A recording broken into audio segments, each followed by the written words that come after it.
Salut à tous et bienvenue justement à ce tour informatif ici direct sur votre télévision Grande Vision Héritage, bien sûr avec des thématiques intéressantes sur la table. Nous allons parler de la gouvernance en République démocratique du Congo et nous projeter sur une question par rapport au constat, bien sûr, la gestion de la République avec les alliés sacrifie-t-elle justement la compétence? Vous savez, avant de mettre en place les gouvernements, avant de mettre en place les institutions de la République démocratique du Congo, il y a beaucoup de tractations au sein des plateformes, comme les cas précis au sein de l'Union sacrée. Est-ce que cette gestion-là donne-t-elle la chance à la méritocratie, à la compétence? C'est donc les questions que nous allons nous poser ici à Lubumbashi, la batterie des mesures urbaines contre le marché pirate au centre-ville. Nous allons voir quelle évaluation notre chroniqueur politique d'aujourd'hui va faire. Et c'est bien sûr M. Mboui Makolo Patrick, qui est donc coordonnateur national de la génération Cri d'alarme. Bonjour monsieur et bienvenue. Merci, bonjour. Bonsoir pour ceux qui nous suivent le soir. Ouais. Monsieur Jean-Claude Sefou, ouais. Je suis content d'être chez vous. Bien sûr, c'est la génération Cri d'alarme. Ouais. ONG Sauvons les Congo. Notre Congo doit être sauvé. C'est pour cela que nous sommes là. Nous sommes aussi membres de l'Union sacrée dans le parti ADPEC, Alliance des démocrates pour l'émergence du Congo. Ça tombe bien puisqu'on va largement parler de la gestion de l'Union sacrée. Justement, oui. Alors, mesdames et messieurs, vous avez le programme, à nous les micros. Bienvenue à toutes et à tous. Oui.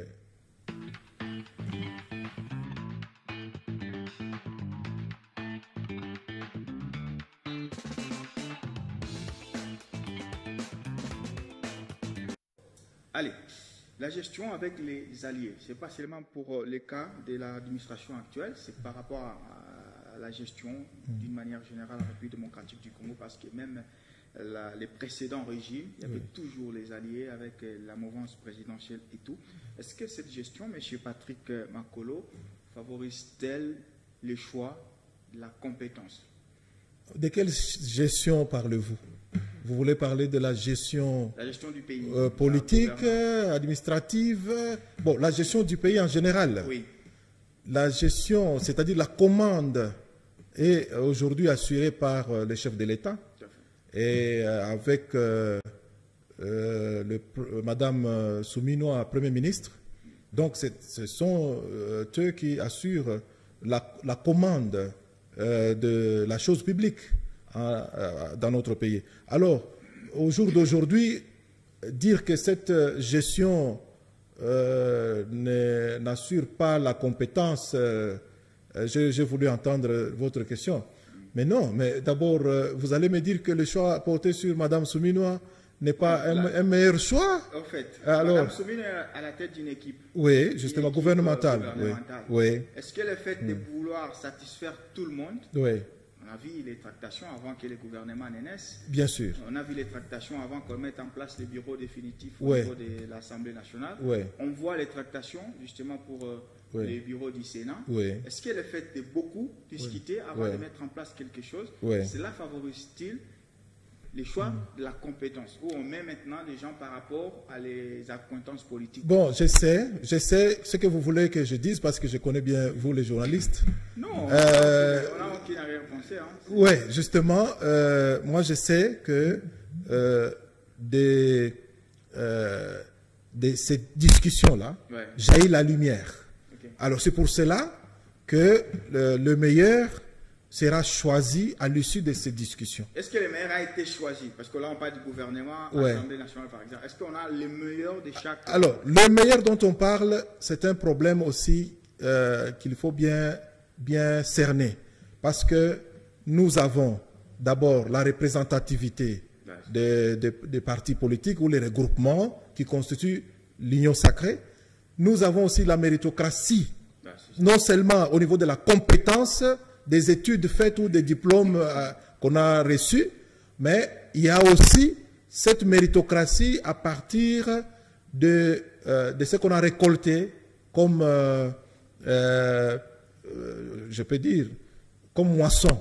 C'est-à-dire, on a eu plusieurs députés et comme les statistiques recommandent que lorsqu'on a par exemple 10 ministres, on a droit à un ministre, 10 députés, on a un poste ministériel, par exemple. Oui. Donc, ainsi de suite. Alors, cette méritocratie doit être cernée autour de ces éléments. Parce que c'est de la politique. On ne doit pas seulement dire non, parce que c'est lui qui a eu un seul député ou qui n'en a même pas eu du tout, mais il a beaucoup de diplômes, qu'on puisse lui donner nécessairement le ministère, parce que si on ne lui donne pas, lui a plus de diplômes que les autres. Non, ce n'est pas ça la politique. Donc la politique, la notion de compétence doit se baser sur plusieurs éléments d'analyse. Alors, il y a des critères. Oui. C'est comme ça qu'on appelle les critères. Il y a déjà un critérium qu'il faut d'abord discuter dans l'ensemble et arrêter. Et lorsqu'on a arrêté, les restes, c'est maintenant chercher comment placer les animateurs. Est-ce que vous voyez, pas que ceux qui respectent les critères. La politique a tellement influé sur d'autres secteurs de la vie publique aujourd'hui. On le parle, c'est par rapport à la gestion actuelle, puisqu'on va arriver sur le plan social et tout. Oui. Ne trouvez-vous pas qu'il y a trop de politique, même dans l'administration, dans tout, et ça finit par affaiblir un peu cette gestion? Karl Marx, un grand philosophe, un économiste, lui-même a parlé de la politique et de l'économie. Oui. Donc, la superstructure et la technostructure et tout ça. C'est-à-dire, les deux l'avons des pairs. Donc, il y a, à un moment donné, c'est la politique qui appuie l'économie, et à un autre moment donné, on a l'impression que c'est l'économie qui appuie la politique. Donc, comprenez que c'est nécessaire que les deux marchent ensemble. Et ce n'est pas seulement la politique qui semble prendre le dessus, parce que vous devez savoir que la loi s'applique mal au prince. C'est un principe qu'un érudit de la science aussi, Machiavel, avait trouvé. La loi s'applique mal au prince, c'est-à-dire quoi? C'est-à-dire c'est la volonté du prince qui est érigée en loi, que l'on doit accepter. Oui. Alors, c'est-à-dire, la politique donne l'impulsion, et de cette impulsion, les lois sont coulées, et tout le monde ne va pas dire que non, j'ignore. Non, nul n'est censé ignorer la loi. Tout le monde va respecter cette loi-là qui est venue de la volonté politique. Est-ce que donc la remise en cause de la gestion actuelle, non, je le dis, ce n'est pas seulement pour cette administration, l'administration précédente également, c'était la problématique des années. Donc cette gestion actuelle ne doit pas être remise en cause. Non, mais ceux qui ont remis cette gestion en cause, ils peuvent avoir leurs raisons propres. C'est par rapport à je ne suis pas d'accord avec eux. Ce n'est pas développé parce que nous politisons tout et du coup le pays n'avance pas. Non, on n'a pas seulement politisé, il faut seulement reconnaître chaque chose dans son contexte. La politique, c'est elle qui donne l'impulsion pour gérer le pays. Alors il faut avoir la main sur le levier de commande. Et cette commande-là permet maintenant d'organiser les choses au sein d'une société, du système global, qui est le pays, par exemple.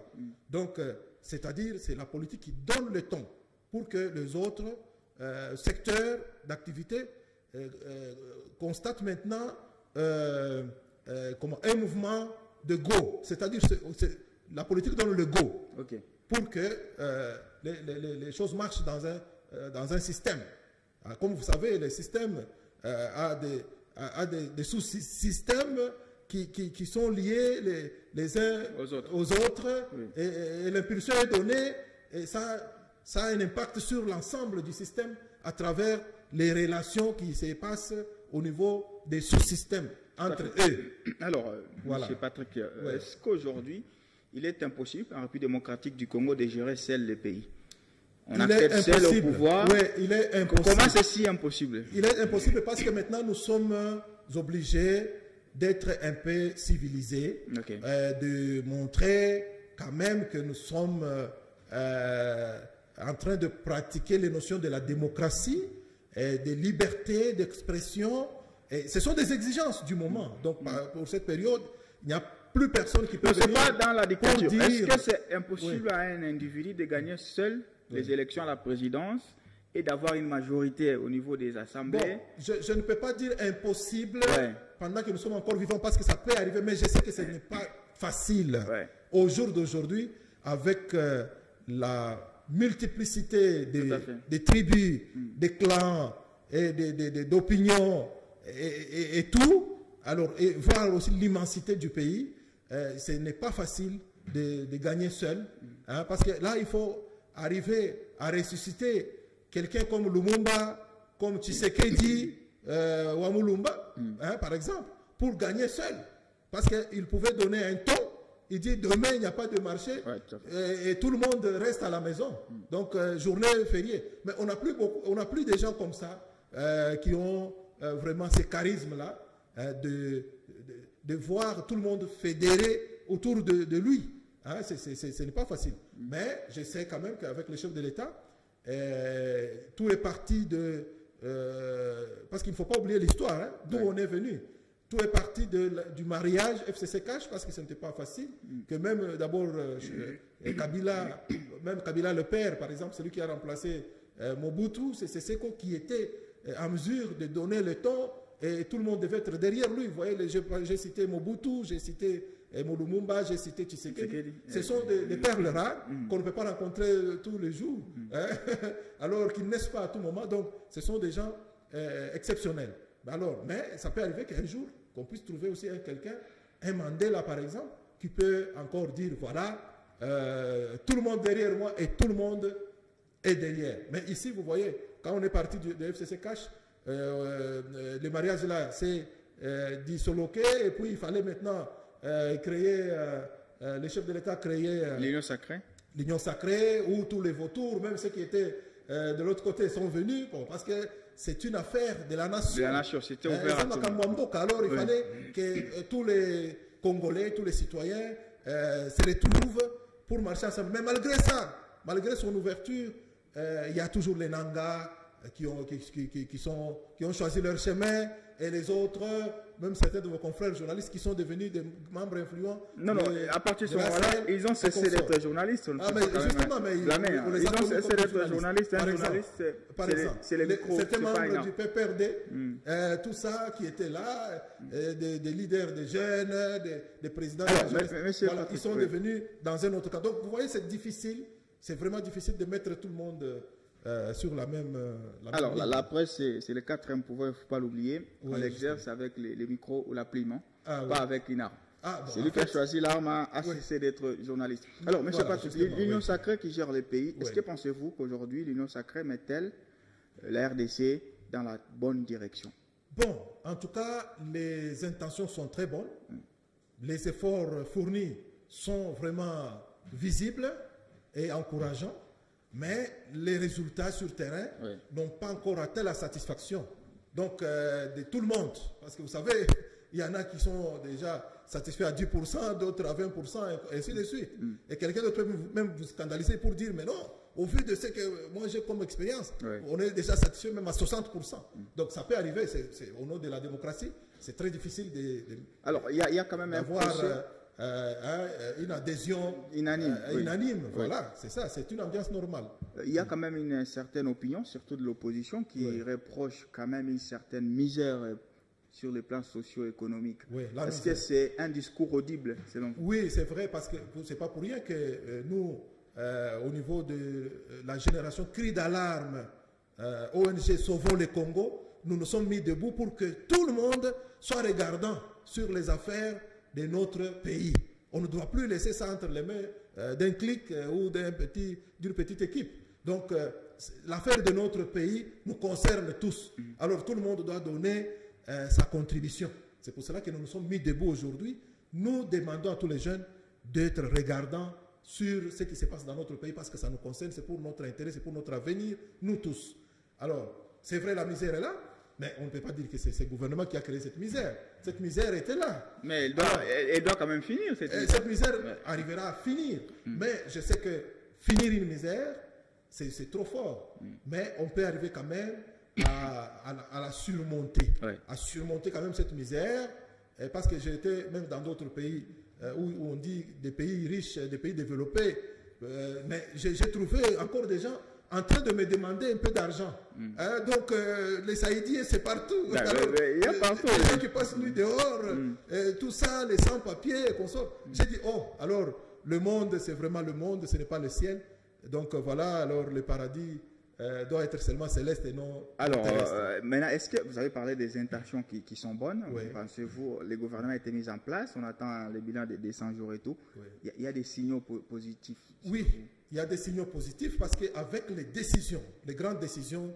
Parce qu'on a l'impression que oui. certains ministres sont submergés. On attend souvent les ministres de la Justice, Constant Moutamba, à peine celui des Transports. Il y a une grève des chauffeurs à Kinshasa.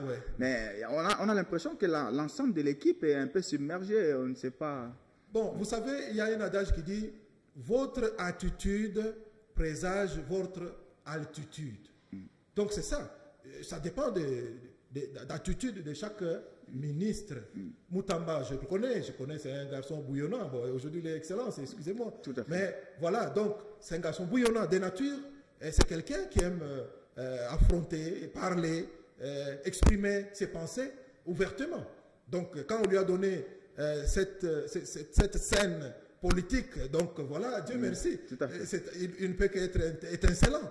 Alors, mais pour les autres qui sont recroquevillés sur eux-mêmes, ils sont, je ne sais pas, des natures un peu, ils ont la mollesse et qu'on sort, voilà. Alors là, c'est aussi un problème.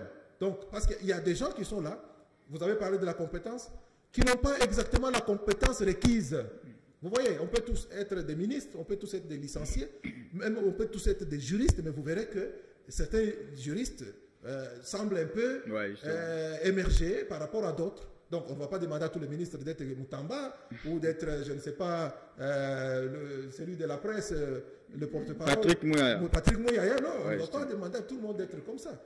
Mais il y en a aussi dans leur silence, et ils agissent aussi. Donc, je sais, c'est vrai, c'est tout à fait normal. Dans une équipe, même dans une classe, il y a toujours un premier, un deuxième, un troisième et tout ça. Donc, c'est là, on ne va pas changer la nature des gens, mais on sait quand même que le choix qui a été opéré, c'était un choix qui a pris du temps et qui a fait qu'on puisse sortir les meilleurs animateurs des ministères. Alors, nous continuons notre numéro ici direct d'aujourd'hui. On venait de finir la première thématique sur la gouvernance en République démocratique du Congo. Nous sommes accompagnés avec M. Mboui Makolo Patrick, qui est coordonnateur national de la génération Cri d'alarme. On va maintenant rentrer à Lubumbashi, dans le Haut-Katanga. Il y a une batterie de mesures urbaines contre justement les marchés pirates, la présence des motards en plein centre-ville. Il y a vraiment une certaine discipline. Et d'ailleurs, vous allez suivre dans le journal des 19h à Lubumbashi, 18h à Kinshasa, les constats de nos reporters. Vous venez du centre-ville. Oui, justement. Est-ce que vous avez remarqué également ces changements-là? Waouh, à Lubumbashi, je vois que les avenues sont devenues un peu désertes. Parce que nos amis motards qui étaient des chefs d'avenue et des rues sont un peu débusqués de leurs endroits privilégiés. Bon, quand même, c'est une ambiance hors du commun parce que pour moi, j'ai salué ça, sincèrement. Parce que moi, j'ai eu des difficultés. Une fois, j'arrive sur la voie publique, nos amis motards ont occupé la moitié de l'avenue. Et quand je cherche à klaxonner pour qu'ils me cèdent un peu le passage, et me demandent, moi, de me conformer à leur positionnement sur la route. Non, quand même, quelque part. Et quand j'essaie de dire, non, ils commencent à parler, c'est comme si tout le monde a perdu la tête, ou je ne sais pas. Est-ce que lorsqu'on est devenu motard, on n'a plus le cerveau qui fonctionne normalement? Moi, je crois que les autres profitent de cela pour faire du n'importe quoi. Il y a des licenciés parmi les motards, il y a les diplômés d'État, il y a des gens consciencieux, même des pasteurs, ils sont là et tout ça. Mais ils profitent de cette largesse du gouvernement ou des animateurs des services publics pour commencer à faire du n'importe quoi, à terroriser les dignes fils du pays, les paisibles citoyens. Là, ce n'est pas quand même correct. Alors moi, j'ai salué le fait que Madame le maire, Joyce, le fait qu'elle a pris ces décisions, bien sûr qu'ils ne peuvent pas quand même faire plaisir à tout le monde, mais ce sont des décisions prises pour quand même l'intérêt général. Et moi, je salue cela. Il y a les motards, dont tout le monde s'en félicite, mais il y a également les marchands pirates. Les marchands pirates. Comment on fait? Puisque là, on condamne un tout petit peu une contre-mesure. Il n'y a pas de mesures atténuantes qui encadrent maintenant leur sortie au centre-ville. Les mesures d'encadrement. Bon, en fait, moi, je sais que, bien sûr, j'ai félicité Madame le maire, mais ce n'est pas pour dire qu'elle est devenue Sainte Marie, Mère de Dieu. Tout à fait. Mais je vous dis qu'il y a aussi certaines pratiques qui sont accompagnées par la brutalité, et c'est ce qui n'est pas une bonne chose aussi. Parce que nous avons vu sous d'autres cieux, et quand il y a les marchés pirates, j'ai vu les marchés pirates en Zambie, en Afrique du Sud et partout où nous sommes passés, il y a des marchés pirates partout. Mais est-ce que ces gens-là sont réprimés de la même manière qu'on réprime les pauvres citoyens ici? D'abord, il faut se poser la question. D'où vient ce phénomène de marché pirate? Ouais, c'est très important. Et qu'est-ce qui est à la base de ces marchés pirates qui ne fait pas mourir, hein, qui ne fait que... ouais, parce que tous les maires font la même chose, au bout d'un moment, ça se lasse et ils reviennent. Alors, vous devez comprendre qu'il y a des causes, ouais. Il y a des conséquences et des faits, tout ça. Il faut d'abord se mettre là, associer les experts, hein, dans ce domaine. Est-ce que Madame le maire a eu le temps d'associer les experts pour comprendre qu'est-ce qui est à la base de ces marchés pirates? Est-ce que les marchés qu'on a construits dans la ville suffisent pour que tout le monde entre dans le marché? D'abord, on doit se poser ces questions. Et tous ces gens-là, est-ce qu'on leur a déjà posé la question? Pourquoi ils aiment toujours être sur la rue, malgré la contrainte, la police qu'on met en danse, on arrache les petits riens?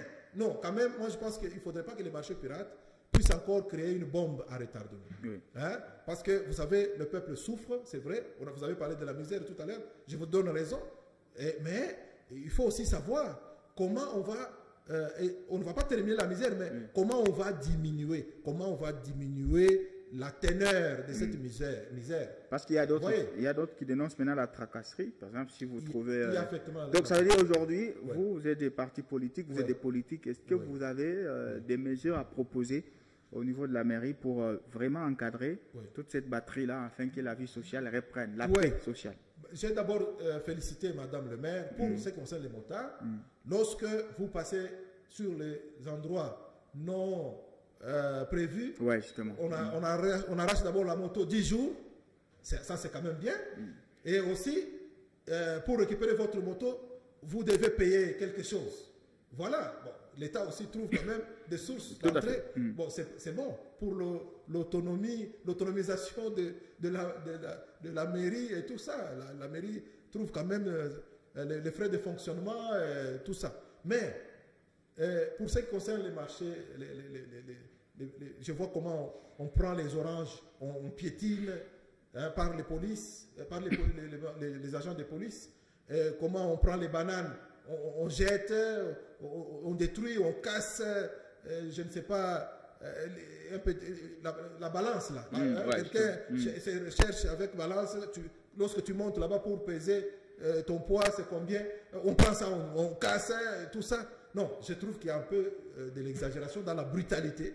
Hein, je crois que sur cet aspect, pour que Madame le maire ne puisse pas échouer sa politique, hein, vraiment, bien sûr, on peut avoir la théorie de la carotte et de la chicotte. Tout à fait. Hein, donc, on pince un peu et puis on relâche un peu pour que la respiration continue. Parce que Madame le maire n'est pas là pour achever la respiration des paisibles citoyens. Oui. Et quand ils le font, ces citoyens-là qui sont sur le marché, la plupart sont les femmes des agents de la SNCC, plusieurs mois impayés, où les taux de paiement de leur salaire ne ressemblent pas à la réalité, ne se conforment pas à la valeur réelle des dollars sur le marché. Oui. Donc, regardez, il y a beaucoup de choses aussi. Parce que l'État, bien sûr, doit appuyer, mais doit aussi faire son autopsie. Hein?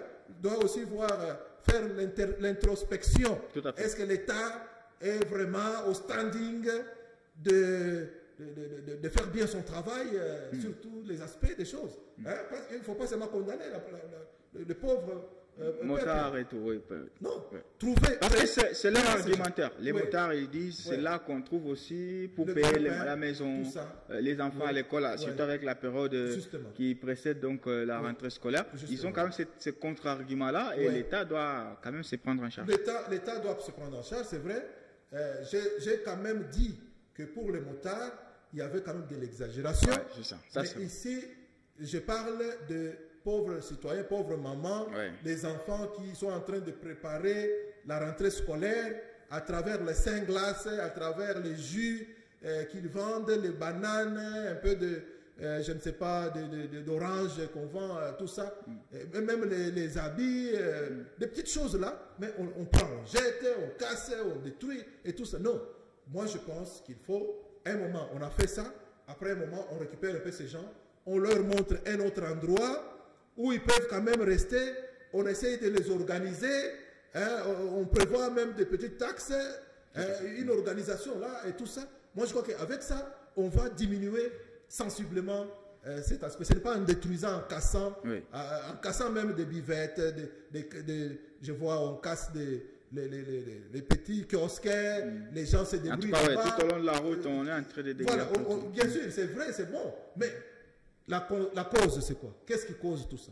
Qu'est-ce qui favorise cela? L'impayement, un salaire modique qui ne permet pas à la personne de manger, de nouer les deux bouts du mois. Alors, il faut compléter avec ça pour payer la maison, pour payer de l'eau, pour payer l'électricité et tout ça. Même à manger seulement ici. Tout à fait. Alors, moi je crois que Madame le maire doit y aller avec la technique de la carotte et de la chicotte que Peter Drucker avait mis en chantier, un manager reconnu. Donc Tout à fait. on peut aller avec cette théorie. Je crois que on peut récupérer petit à petit le pauvre citoyen parce qu'il ne faut pas aggraver la... Vous avez parlé de la misère. Il ne faut pas que la misère soit miséreuse. Donc une misérabilité miséreuse. Non. On doit diminuer quand même la misère en accompagnant. Voilà. Madame le maire doit plus mettre l'accent sur l'accompagnement et non sur la sanction. La sanction, voilà. Non sur la sanction. Je préfère, en tout cas, si ces conseillers peuvent nous suivre, qu'on vise un peu plus sur l'accompagnement. Quand on va accompagner, en accompagnant, tout le monde va adhérer et elle verra que même sa tâche sera facile. Mais quand elle est en train d'écraser, bon, nous avons vu d'autres qui ont appuyé très fort et ont fini par être écrasés aussi. Alors, on ne le souhaite pas. Merci. Voilà, merci, M. Mbouy Makolo Patrick. Alors, on va conclure avant de prendre la dernière rubrique qui est la rubrique carton. Oui. On va conclure sur d'abord la première thématique, la gestion. Qu'est-ce que nos téléspectateurs doivent retenir aujourd'hui avec l'Union sacrée, les pays est-il dans la bonne direction? Et puis on va conclure avec la batterie des mesures au niveau de Lubumbashi. L'Union sacrée est dans la bonne direction. Parce que l'Union sacrée est en train de combattre toutes ces velléités qui ont mis ces pays à terre, comme la corruption, le tribalisme, les favoritismes. On vous les reproche, détournement, corruption. Non, nous avons trouvé ça. C'est nous d'ailleurs qui mettons ça à la place publique. Parce qu'au jour d'aujourd'hui, un ministre, il y avait des intouchables à l'époque. Mais au jour d'aujourd'hui, même les ministres, quand Moutamba parle là, je sais que chacun est en train de trembloter dans sa veste de ministre. Oui. Donc personne n'est épargné. Lorsque tu es voleur, on te met sur la place publique. L'ancien chef de cabinet du président de la République a servi d'exemple. Vital Kamerhe était là. Et c'était d'ailleurs, contre toute attente, c'était en direct. Et tout le monde suivait pour qu'on puisse éviter de dire que non, il y a eu l'intervention du chef de l'État. Non, c'est pour montrer l'exemple. On a montré le tempo. Tout à fait. Alors, donc c'est pour comprendre que c'est nous, l'Union sacrée, qui avons mis toutes ces velléités rétrogrades sur la place publique. Donc maintenant ici, pour prendre un ministre, il ne faut pas seulement qu'il soit de chez moi. Ouais. Non, le ministre, c'est tout celui qui convient et qui mérite ce ministère, à qui on doit donner ça. Donc c'est de la méritocratie. C'est l'Union sacrée qui amène la méritocratie, la démocratie, même, comme je parle, je suis à l'aise, les droits à la parole, la liberté d'expression, c'est l'Union sacrée qui a amené. Donc, à l'époque, personne ne pouvait pas dire le contraire de ce que le chef de l'État a dit. Donc, il n'y avait que la parole du maître qui crée l'œuvre. Ce qu'on a dit, ça reste la chanson qui doit être communiquée partout. Non. Alors, il faut quand même donner aussi de l'intelligence, le temps aux gens de réfléchir, de proposer les voies de sortie pour que nous puissions quand même amener notre pays à l'émergence. Voilà. Donc, c'est pour cela que je peux dire que non, l'Union sacrée est venue justement nous faire éloigner de tous ces convoiteurs, voilà. Tous ceux qui avaient la convoitise, qui voulaient prendre notre pays en volant les minéraux pour amener au Rwanda, par exemple, ou en Ouganda, et tout ça. Et à travers eux, derrière eux, il y a des multinationales et la communauté internationale, et tout ça pour nous appauvrir, nous garder toujours dans cette misérabilité miséreuse-là. Donc voilà, je crois que l'Union sacrée est venue sauver notre pays. Alors, on va finir avec la séance carton. Je crois que je vous ai expliqué. On a 3 cartons. Les rouges, c'est une sanction négative. Oui. Les jaunes, c'est un avertissement. Et les verts, c'est un encouragement. Par rapport à l'action. Non, c'est à vous de choisir une personnalité publique par rapport à son action, à son œuvre récente ou passée. Ça dépendra de vous. On prend ces transitions et puis on revient.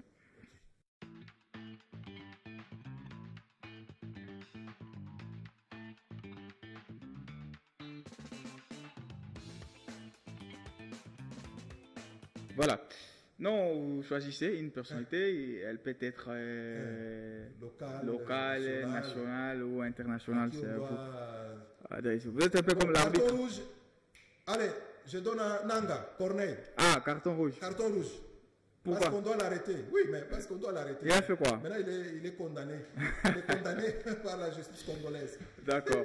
Merci à vous, monsieur Patrick Mbouyi Makolo. Merci bien. Merci, monsieur Jean-Claude, pour m'avoir considéré en m'invitant sur votre beau plateau. Merci. Et je salue le peuple congolais. Je demande au peuple congolais d'accompagner les autorités qui travaillent pour notre bonheur et pour notre avenir. Merci beaucoup. Alors, dans 8 minutes, ma montre faisant foi, vous allez suivre la grande édition du journal. Je vous l'avais dit, il sera de 19h à Goma, 18h à Kinshasa. Merci de nous suivre. Restez qui en soit dans le programme et au revoir. Au revoir. Merci.